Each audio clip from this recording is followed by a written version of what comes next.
우리는 이사야에서 두 가지 중요한 주제를 만났습니다. 하나는 원칙과 심판에 관한 것이고, 하나는 은혜와 구원에 관한 것이었습니다. 이스라엘 역사로 증명이 된 하나님의 백성이 그 하나님을 배반하고 그 명령을 거역했을 때 일어난 참혹한 심판과 그 심판을 다시 뒤집어 이스라엘은 하나님 앞에 그 약속을 어겼을지라도 그 백성들의 하나님 되시기로 한 하나님의 언약은 유효한 하나님의 은혜와 구원을 우리는 확인했습니다. 역사적으로도 이스라엘은 바벨론의 포로가 되었었고 70년 만에 회복이 되어 본토에 돌아올 수 있고 성전도 재건할 수 있게 되었습니다. 그리고 56장부터 마지막에 이르도록 은혜가 덮은, 은혜가 모든 책임과 심판을 회복하는 약속으로서 주어진 상태에서 다시 심판이 구원과 함께 시퍼런 칼날을 휘두르는 주장을 다시 만나고 있습니다. 우리는 마음에 이런 질문을 가질 수밖에 없습니다. 하나님은 구원을 하시겠다는 건가? 심판을 하시겠다는 건가? 이것이 이사야의 마지막 11장의 중요한 주제가 되지요. 하나님의 구원은, 하나님이 우리에게 경고하는 심판은 어떻게 조화될 수 있단 말인가? 누가복음 15장에 그 하나의 이해의 문이 열립니다. 누가복음 15장은 예수님께서 베푸신 세 가지의 비유입니다. 99마리는 들에 있고 잃어버린 한 마리 양을 찾으러 가서 기어코 찾아오사 기쁨을 나누시는 목자. 둘째는 한 드라크마를 잃어버린 주인이 드라크마를 찾도록 애써서 기어코 찾아 이웃과 함께 그 기쁨을 나눈 비유가. 그리고 세 번째는 잘 아시는 돌아온 탕자 이야기가 기록되어 있습니다. 우리는 이것이 잃은 것을 찾는 하나님의 사랑, 열심, 그리고 그 찾은 것을 인하여 기뻐하시는 아버지의 모습으로 우리 잘 교육받았고 이해하고 있습니다. 그러나 이 비유들은 끝에 하나의 모순된 결론들을 갖고 있습니다. 누가복음 15장 6절 보시면 집에 와서 그 벗과 이웃을 불러 모으고 말하되 나와 함께 즐기자. 나의 잃은 양을 찾아내었노라 하리라.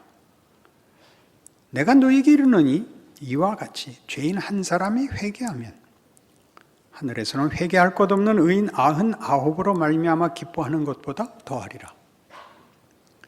찾아온 이야기인데 결론은 회개하랍니다.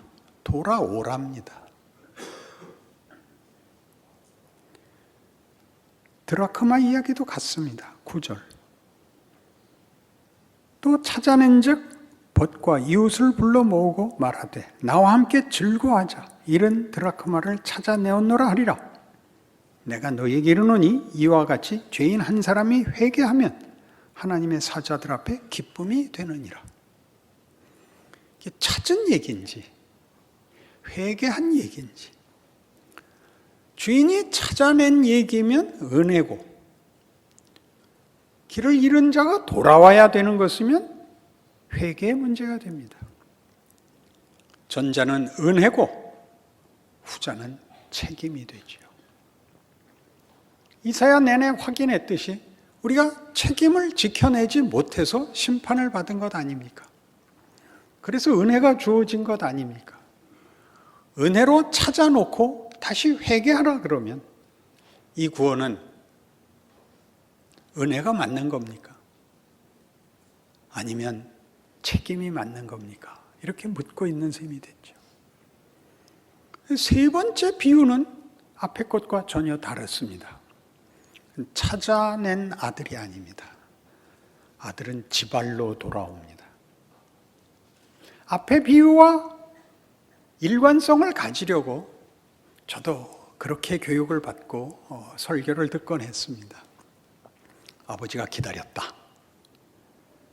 아직도 상고가 뭔데 아버지가 알아봤다.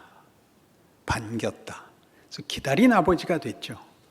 말 그대로 기다렸지 찾아 나서지 않았습니다. 아들이 돌아옵니다.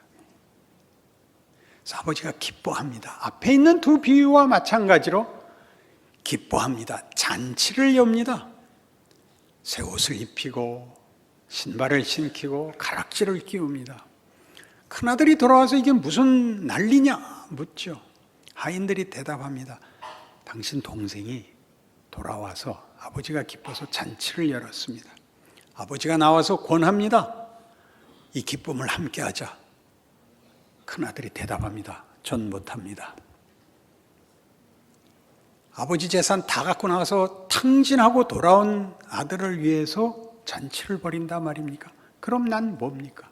난 한 번도 이런 짓을 한 적이 없고 성실하게 살았는데 내게는 한 번도 해주지 않은 일입니다. 아버지가 기이한 답을 하시죠. 얘야, 내 것이 다 네 것 아니냐? 돌아오면 끝나는 게 아니죠. 돌아오는 문제가 아니라 신분과 지위를 이해해야 되는 문제죠. 물건같이 찾아오면 되는 게 아니라 그 찾은 바 된 그 존재가 마음속에 회개를 해야 되는, 정체성을 확인해야 되는 문제를 말하고 있죠. 인상을 쓰시는 건 알아들었다는 표로 제가 생각해도 되겠습니다. 복잡하죠? 여기에 오늘 우리가 다뤄야 할 이사야 66장 결론에 나오는 왜 아직도 은혜와 책임이, 구원과 심판이 각을 세우고 있는가? 그 주장을 한치도 양보하지 않고 두 주장이 나를 세우고 서 있는가? 라는 것을 이해하는 하나의 문이 열리는 것입니다. 우리는 조금 더 이 문제를 이해하기 위하여 로마서 8장으로 가봅니다.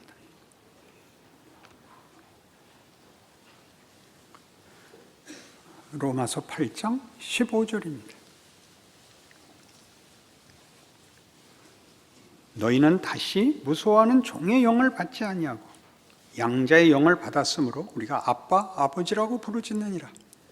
성령이 친히 우리의 영과 더불어 우리가 하나님의 자녀인 것을 증언하시나니 자녀이면 또한 상속자 곧 하나님의 상속자요 그리스도와 함께 한 상속자니 우리가 그와 함께 영광을 받기 위하여 고난도 함께 받아야 할 것이니라.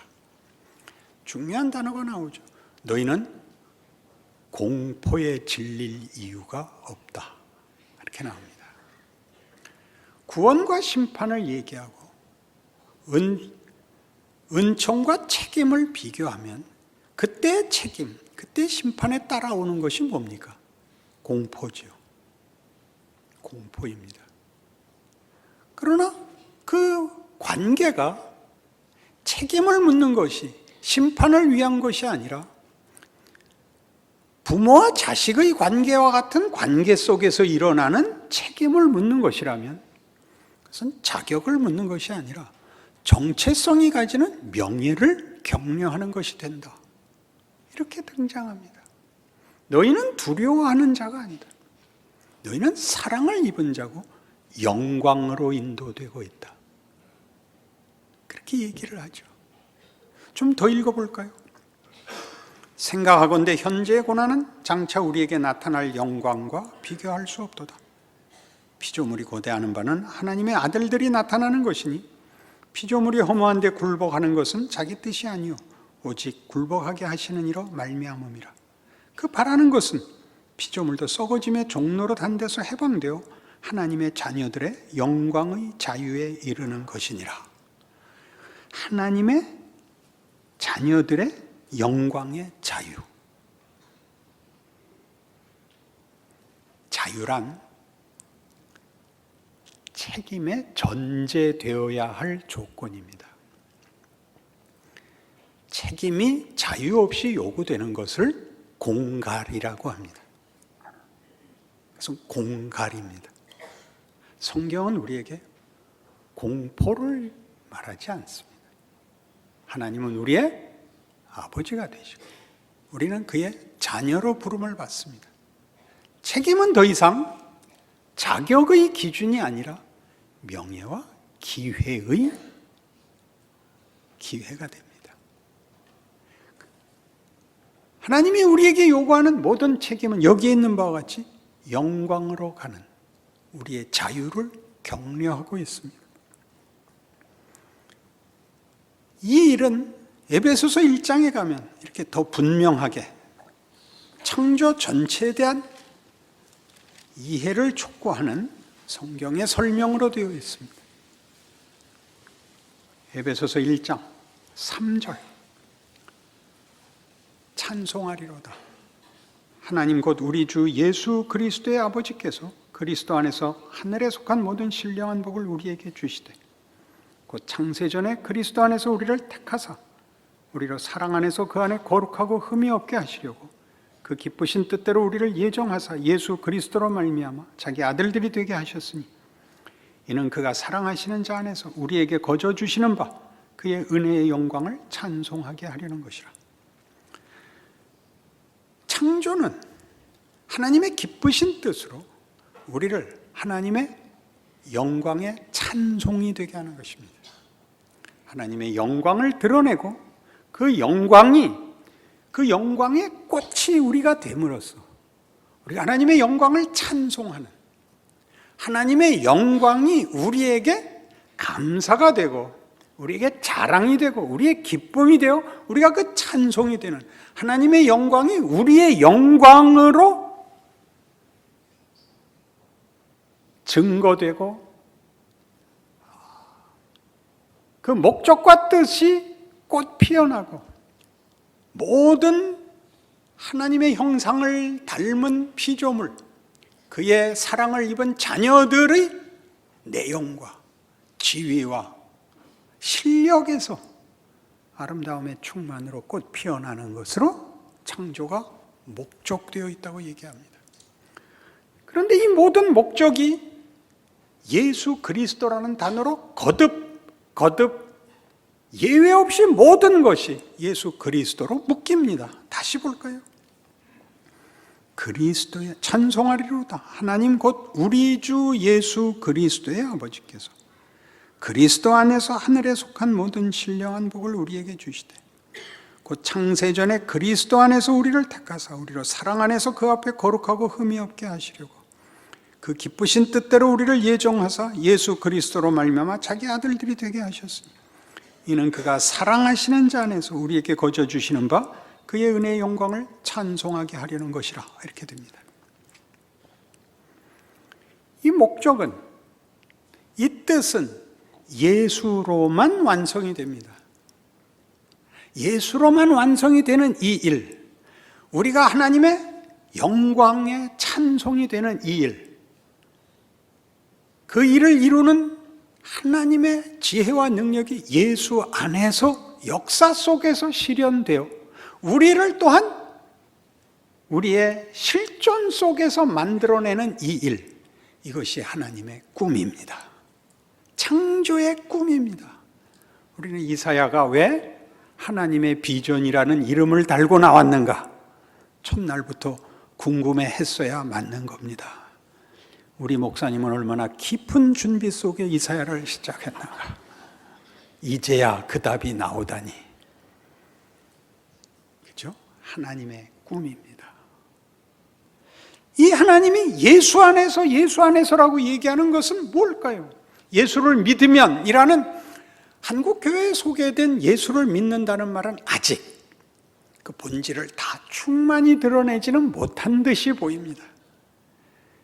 진실하고 분명한 답이지만 그 내용의 깊이와 충만한 내용에 있어서는 우리가 한 걸음 더 나아가는 기회를 가진 것 같습니다. 요한복음 17장에 가보십시다.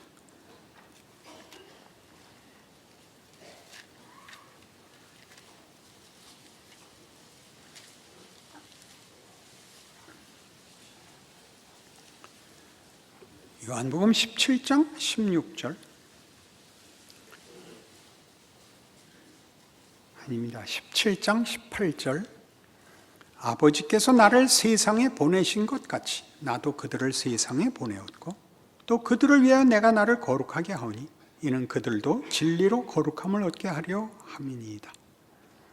내가 비옵는 것은 이 사람들만 위함이 아니요 또 그들의 말로 말미암아 나를 믿는 사람들도 위함이니 아버지요 아버지께서 내 안에 내가 아버지 안에 있는 것 같이 그들도 다 하나가 되어 우리 안에 있게 하사 세상으로 아버지께서 나를 보내신 것을 믿게 하옵소서.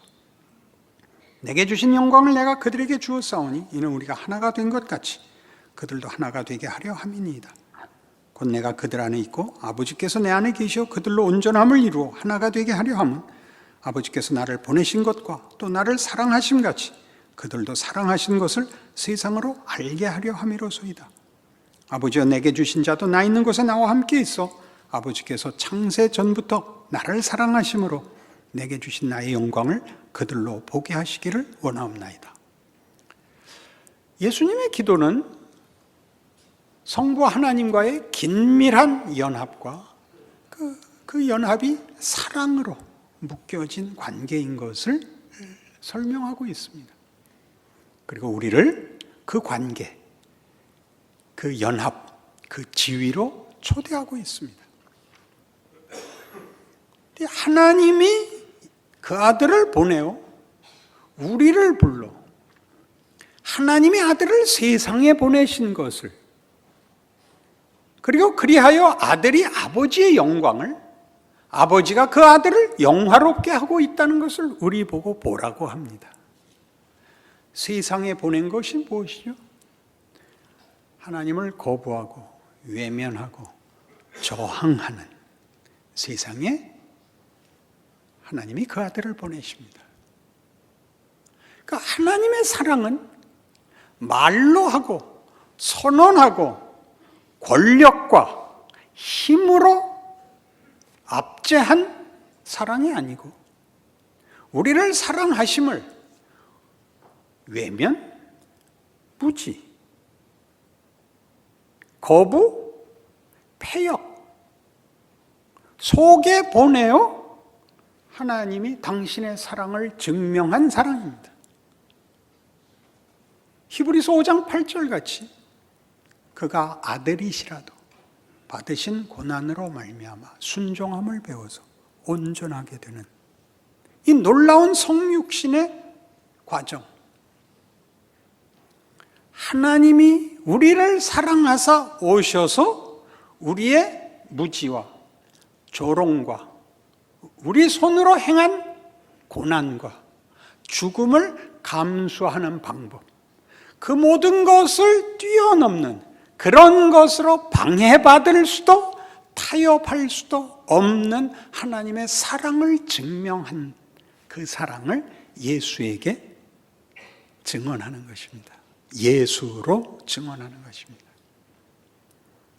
우리가 가지는 모든 부족함, 모든 민망함, 자책을 넘는 그것으로 방해받을 수 없는 로마서 8장 38절에 의하면 내가 확신하노니 천사들이나 권세자들이나 사망이나 생명이나 이 세상에 있는 그 무엇으로도 그리스도 예수 안에 있는 하나님의 사랑에서 우리를 끊을 수 없으리라. 하나님의 사랑의 열성이나 지극함이 아니라 격이 차원이 다른 그런 것으로는 방해할 수 없는 하나님의 사랑이 예수로 증언이 되고 있습니다. 예수가 시간과 공간 속에서 우리가 저지른 세상이 저지르는 모든 거스르는 것을 이기고 그것을 꺾을 수 없이 사망으로도 덮지 못하고 하나님의 사랑을 증언해 내십니다. 그렇게 우리를 세상에 보냅니다. 그것이 고난이죠. 예수가 누군지 모르고 우리가 누군지 모르는 세상, 우리를 거스르는 조건 속에서 너희도 책임지고 사랑의 자리에 와라. 그게 이사야가 요구하는 책임입니다. 거기가 다 싫죠.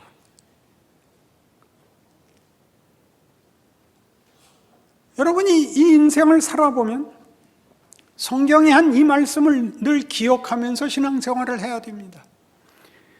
사도행전 4장에 나오는 사도들에 의한 증언입니다. 예수의 이름을 증언하지도 말고 그 이름으로 무슨 일을 행하지 말라라는 당시의 권력자들 앞에서 예수 이름 외에 다른 구원받을 이름을 준 적이 없다. 그게 무슨 말입니까? 하나님이 당신의 사랑을 예수 안에서 구체적으로 증언하신 것 같이 우리는 우리의 정체성과 우리의 가치와 우리가 할 수 있는 모든 최선을 동원하여 우리가 하나님을 사랑한다는 사실을 하나님 앞에 자유롭게 책임져야 하는 것입니다. 자격이냐고요? 조건이냐고요? 아니요. 기회라고요. 명예라고요. 위대한 것이라고요. 하나님이 이것을 목적하시는 것입니다. 그것이 창조고 구원이고 현실입니다. 각각이 겪는 인생이지요. 여러분 인생의 고단한 것들, 그것들이 예수에게서 일어난 사건에서 보는 것 같이 예수를 타협시킬 수 없고 방해할 수 없었듯이 그가 받은 시험을 보십시오. 내가 이제 죽어야 한다. 베드로가 뭐라고 간했습니까? 주여, 결단코 이 일이 주께 미치지 않을 것입니다. 내가 주를 보호하고 죽지 않게 막겠습니다. 사탄아 물러가라. 내가 하나님의 일은 생각지 아니하고 도리어 사람의 일을 생각하는도다 하시고 이에 제자들에게 이르시되 아무든지 나를 따르려거든 자기를 부인하고 자기 십자가를 지고 나를 쫓을 것이니라. 우리 이것이 충성, 헌신, 진심이라는 추상명사가 됐지. 우리 현실 속에 그대로 자기를 부인하고 자기 십자가를 지는 여러분의 현실, 일부러 만들 필요 없는 지금의 조건, 아무것도 아닌 오늘 내일을 못 볼 것 같은 짐, 거기서 하나님의 사람으로 자유롭게 여러분이 할 수 있는 신자된 책임을 지키십시오. 우리 얼마나 많은 이런 얘기들, 이것만 풀어주시면 몽땅 바치겠습니까를 얼마나 자주 해왔습니까? 그 기도가 무슨 잘못이겠습니까? 그러나 현실이 그렇지 않지 않습니까? 우리 현실에 실력이 있고 너무나 많이 가져서 하나님께 바치고 하나님 일하고 그런 인생을 산 사람이 어디 있습니까? 모든 인생은, 신앙 헌신은 무언가를 손해보고 감수해야 되는 것 아닌가요? 그런 조건 속에 있습니다. 거기서 위대해질 수 있어야 된다고 성경은 말하고 있습니다. 결국 사망은 없어질 것입니다. 고린도전서 15장에 의하면 맨 마지막에 심판받을 원수는 사망이니라 입니다. 이게 뭘까요? 우리가 천국에 관한 성경의 약속들은 다시는 사망이 없는 것, 눈물이 없는 것, 상함이나 해함이 없는 것, 그렇습니다. 그건 환경의 문제를 훨씬 벗어난 우리의 수준이 됩니다. 하나님과 나 사이를 갈라놓을 수 없는 자리, 하나님이 예수 안에서 그랬고 우리가 예수를 믿는다는 이름으로 우리의 생애 속에서 우리 안에 만들어가는 것, 그래야 도달하는 자리. 그래서 이사야 66장에 나오는 것 같이 패역한 시체를 보는 이 무시무시한 심판의 선언은 공포를 위하여 요구되는 것이 아니라 우리가 그때는 사망이 우리 발밑에 나자빠져 있는 것을 볼 것입니다. 우리가 사망을 극복하고 모든 하나님을 대적하는 것을 극복하고 하나님의 사람으로 서 있는 우리를 볼 것입니다. 우린 그 길로 나아가는 중입니다. 사망아 너의 쏘는 곳이 어디 있느냐? 그 고린도전서 15장의 중요한 선언은 성경의 약속대로 사망이 이김에 삼킨 바 되리라 그 약속이 됩니다. 예수 안에서 증언이 되죠. 예수는 죽음을 받아들이십니다. 그리하여 죽음을 깹니다. 우리의 신앙 인생의 최고의 공포가 무엇일까요? 죽음이죠. 죽음. 여러분 마음에 늘 위협과 시험으로 찾아오는 무슨 일도 결국 어디로 여러분을 몰고 갑니까? 죽음으로 몰고 가죠. 원망, 분노, 자책. 그게 어디로 가나요? 살아서 뭐해? 난 저거 살아있는 꼴은 못 봐. 둘 중에 하나죠. 저걸 죽이든지 내가 죽든지. 사망을 넘어서는 겁니다. 여러분, 예수를 믿는다는 것은 세상이 방해할 수 없는 것입니다. 여러분의 현실적 조건 속에 더 필요한 것은 없습니다. 지금의 조건에서 위대할 수 없다면 여러분은 예수의 죽음을 모독하는 것이 됩니다. 야곱의 생애는 이러한 이해에 굉장히 중요한 인물인데 그는 태어날 때부터 장자가 되려고 형의 발꿈치를 붙잡고 먼저 나오려고 애썼던, 그래서 형을 속이고 아버지를 속이고 모든 것을 쟁취했지만 행복할 수 없었던 외삼촌 집에 피난을 가는 도중에 하나님을 만나고 하나님은 그에게 밑도 끝도 없는 복을 약속합니다. 내가 너 누운 땅을 주고 네 자손을 창대케 하여 동서남북에 편만하게 하고 네가 어디로 가든지 너와 함께 있고 네게 약속한 것을 다 이루기까지 너를 떠나지 아니하리라. 그럼 외삼촌 집에 가서 20년을 일하여 거부가 됩니다. 약삭 빠르고 꾀가 많은 사람이라 힘을 다하여 부자가 됩니다. 그래서 거기서 살 수 없게 되죠. 모두와 적이 됐으니까요. 갈 데가 없습니다. 집으로 돌아오는데 형이 20년 전 복수를 하기 위하여 400명의 군사를 끌고 자기를 맞이하러 온다고 합니다. 약복나루에 서서 밤을 새워 고민하죠. 여태껏 쌓은 모든 부를 앞서 보내어 형의 마음을 누그러뜨리기 위하여 선물로 보내고 홀로 남습니다. 해답이 없죠. 하나님이 찾아와 그와 씨름합니다. 야곱은 깨닫지 못합니다.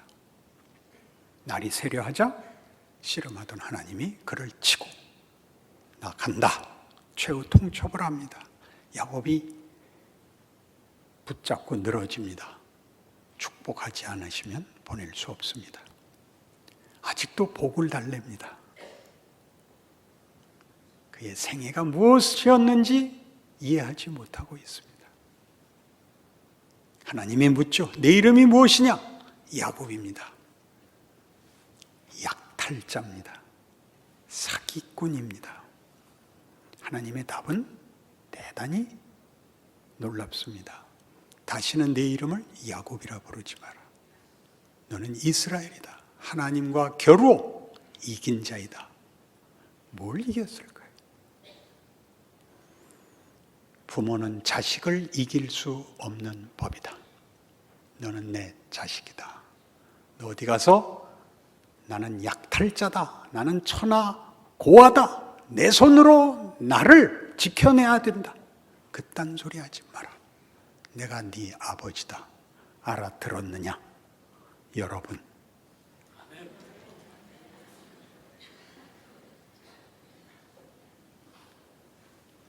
힘든 인생이 될 것입니다. 그러나 위대한 인생이고 여러분을 패배시킬 것은 없습니다. 로마서 8장 38절에서 증언한 하나님의 사랑을 막을 수 있는 게 없듯이 우리의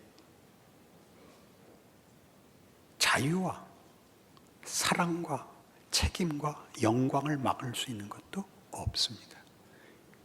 예수가 우리를 위하여 죽으셨기 때문입니다. 그것이 우리로 죽음을 극복하게 만들 것입니다. 그 믿음 갖고 위대한 생애를 사시는 여러분의 신자된 현실이 계시를 바랍니다. 기도하십시다. 하나님 아버지 은혜를 감사합니다. 하나님의 자녀로서는 위대함을 확인합니다. 하나님은 우리 아버지십니다. 우리를 사랑하시고 우리를 격려하십니다.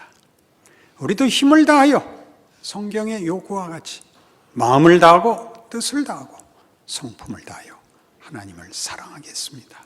어려울 때마다 예수 그리스도의 영광을 기억하겠습니다. 충성하게 하시고 승리하게 하옵소서.